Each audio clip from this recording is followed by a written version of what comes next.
ایک بہت بڑے محدث ہوئے سید دیدار علی شاہ صاحب الوری رحمت اللہ، بہت بڑے سچی مچی کے محدث تھے، اور سید زادے مولانا فضل الرحمان گنج مراد آبادی رحمت اللہ علیہ سلسلہ نقشبندیہ کے امام صوفی ہوئے، ان کے مرید تھے، خود بھی عالم تھے، دو بیٹے عالم تھے، ان کے بیٹے اعظم پاکستان ہوئے سید ابو البرکات شاہ رحمت اللہ علیہ، وہ خلیفہ تھے اعلیٰ حضرت کے، بڑے لوگوں میں ان کا نام تھا۔ سید دیدار علی شاہ صاحب رحمت اللہ علیہ کے دوست تھے سید نعیم الدین مراد آبادی، وہ مراد آباد میں رہتے تھے۔ سید نعیم الدین مراد آبادی بھی اعلیٰ حضرت کے خلیفہ ہوئے۔ دیدار علی شاہ صاحب کہتے ہیں میں اکثر سید نعیم الدین صاحب سے ملنے جاتا تو وہ مجھے فرماتے آؤ تمہیں حضرت شیخ احمد رضا کے پاس لے کے چلو۔ تو ان کی عمر بھی کچھ اعلیٰ حضرت سے بعض لوگ بتاتے ہیں کہ زیادہ تھی سید دیدار شاہ صاحب کی، سید بھی تھے، محدث بھی تھے، عمر بھی زیادہ تھی۔ کہنے لگے میں کیوں جاؤں، میں کسی مولانا کے پاس کیوں جاؤں، یہ مشکل ہوتا ہے نا، میں کیوں جاؤں۔ 2 4 5 دفعہ انہوں نے کہا، کہنے لگے میں نے نہیں جانا۔ کہتے ایک دن میں الور سے ملنے گیا ان کو مراد آباد، تو وہ بکسا وغیرہ باندھ کے تیار بیٹھے تھے۔ میں نے کہا کہاں جا رہے ہو؟ کہنے لگے میں بریلی شریف جا رہا ہوں۔ کہنے لگے یار سید ہو کے عالم ہو کے آپ وہیں ہر وقت پہنچے رہتے ہیں۔ کہنے لگے یار ایک مہربانی کر، آج چل تو صحیح میرے ساتھ، تو اجے میرا محبوب نہیں ڈٹھا، تو اجے تو ڈٹھا ہی نہیں تو تینوں کی پتا ہو بھائی، تو ڈٹھا ہی نہیں، تو اجے میرا محبوب نہیں ڈٹھا، جنوں ویکھ کے چن شرماوے، جے رکھے ہاتھ نال پھلاں تے ہاتھ پھلاں دا مان وداوے، ادھی راتی چن چڑھ جاندے جدو جلوہ فرماوے۔ کہا چل تو صحیح یار۔ تو سید دیدار شاہ صاحب کہنے لگے میں نے سنا ہے ذات کے پٹھان ہے، طبیعت کے سخت ہے۔ کہنے لگے یار چل تو صحیح، ذات کے پٹھان ہے، طبیعت کے۔ کہتے دونوں کے درمیان بات ہوئی، پر سید صاحب نے مجھے تیار کر ہی لیا، میں بریلی شریف چلا گیا۔ فرماتے ہیں جب ہم بریلی شریف پہنچے تو رضا مسجد کے اندر نا عصر کی جماعت ہو رہی تھی۔ سید نعیم الدین صاحب رحمت اللہ علیہ کا وضو تھا، وہ جماعت میں شامل ہو گئے، تو مسجد کے باہر کنواں تھا، میں وہاں چلا گیا وضو کرنے کے لیے۔ تو ایک چھوٹا سا بچہ تھا 8-10 سال کا، اس نے پانی نکالا ہوا تھا وضو کرنے کے لیے۔ سید دیدار شاہ صاحب کہتے ہیں میں نے جلدی سے جا کے نہ پانی اٹھایا، میں نے کہا کوئی خادم ہے نمازیوں کو وضو کراتا ہے، میں نے پانی اٹھایا تو بچہ کہنے لگا بابا جی اجازت تو لے لو پہلے۔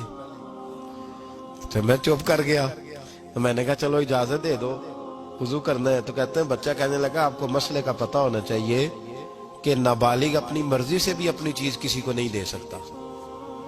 فرماتے ہیں میرے اسی وقت دماغ میں گھنٹیاں بجی، میں نے کہا سید دیدار علی شاہ احمد رضا کے مدرسے کے تو نابالغوں کا علم بھی تجھ سے زیادہ ہے، اس کے مدرسے کے تو نابالغوں کا علم بھی تجھ سے زیادہ ہے۔ چھوٹا بچہ کہنے لگا آپ کو مسئلے کا نہیں پتا کہ نابالغ اپنی مرضی سے بھی اپنی شے نہیں دے سکتا۔ فرماتے ہیں اس نے وضو کیا، پھر اس نے خالی کیا برتن، پھر میں نے پانی نکالا، وضو کیا۔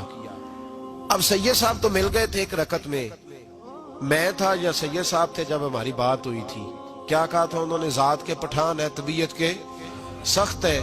کہتے ہیں سید صاحب جماعت میں شامل ہو گئے، ان کی رکعتیں باقی تھی، وہ نماز پڑھ رہے تھے، اعلیٰ حضرت مسجد کی سیڑھیاں اتر رہے تھے، میں چڑھ رہا تھا، رستے میں ملاقات ہوئی۔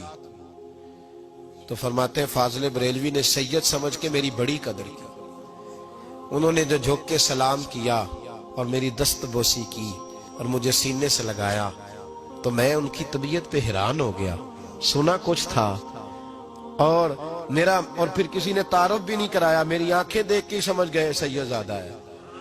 فرماتے میں نے نہ دھیمے لہجے، متاثر ہی بڑا ہوا تو میں نے دھیمے لہجے میں ایک بات پوچھی۔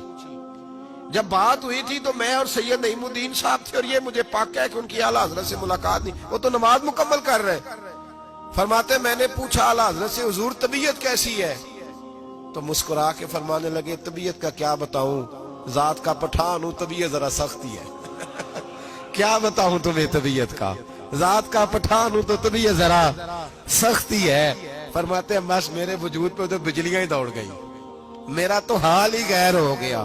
حال ہی اولیاء کیا ہے، جواسیس القلوب، او بھائی یہ تو دلوں کے جاسوس ہوتے، انہیں تو خبر ہوتی ہے پہلے سے، پتہ ہوتا ہے۔ فرمانے لگے بس ذات کا چونکہ پٹھان ہوں تو طبیعت ذرا سختی ہے۔ فرماتے ہیں میں نماز پڑھ کے لوٹا، ان کی خدمت میں بیٹھے، میں تو انہی کا ہو گیا، مجھے تو خرید لیا، تیری پہلی نظر کا وار توبہ۔ دل اب تک دعائیں دے رہا ہے. کہتے ہیں بس میں تو انہی کا ہو کر رہ گیا, اب حال بڑا منفرد ہو گیا. کہتے ہیں جانے کا وقت آیا تو سید نعیم الدین صاحب فرمانے لگے چلے. میں نے کہا آپ جائیں, میں تو ادھر ہی رہوں گا. اعلیٰ حضرت رحمت اللہ علیہ بصیرت کی روشنی, تقوی کی, اور ساری زندگی درس کہہ دیا رسول اللہ سے پیار کرو, نبی پاک سے ساری. اور پتہ ہے زندگی کیا تھی فاضل بریلوی کی؟ نعمتیں بانٹتا جس سمت وہ ذیشان گیا, ساتھ ہی منشی رحمت کا قلم دان گیا. انہیں جانا انہیں مانا نہ رکھا غیر سے کام, للہ الحمد میں دنیا سے مسلمان گیا. اور مدینے جاتے تھے تو در رسول پہ کھڑے ہو کے کہتے تھے چمک تجھ سے پاتے سب پانے والے, میرا دل بھی چمکا دے چمکانے والے. میں مجرم ہوں آقا مجھے ساتھ لے لو, کہ رستے میں ہیں جا بجا تھانے والے. اور پھر تڑپ اٹھے کہنے لگے جھوٹے ہیں جو محبوب کی زندگی کے قائل نہیں. تڑپ اٹھے, دو قسمیں اٹھائی ایک شعر میں, کہنے لگے تو زندہ ہے واللہ, تو زندہ ہے واللہ, میری چشم عالم سے چھپ جانے والے. فاضل بریلوی رحمت اللہ علیہ نے ڈھانگی بدل دیا, رانگی بدل دیے, عشق رسول کی تحریک بن گئے اعلیٰ حضرت. جہاں ان کا نام آئے گا ساتھ حضور کی نعتیں بھی آئیں گی, جہاں ان کا نام آئے گا حضور کے حسن و جمال کا تذکرہ بھی آئے گا, جہاں ان کا تذکرہ آئے گا وہاں محبوب کی غلامی کا ذکر بھی آئے گا. اعلیٰ حضرت کا جہاں ذکر قیامت تک کیا جائے گا تو لوگوں کے دلوں میں جو چیز حرارت بن کے ابھرے گی وہ رسول اللہ کی محبت ہوگی. میں اکثر کہتا ہوں ہے یہ پیغام حضرت احمد رضا, بارگاہ نبی کے رہو بابا.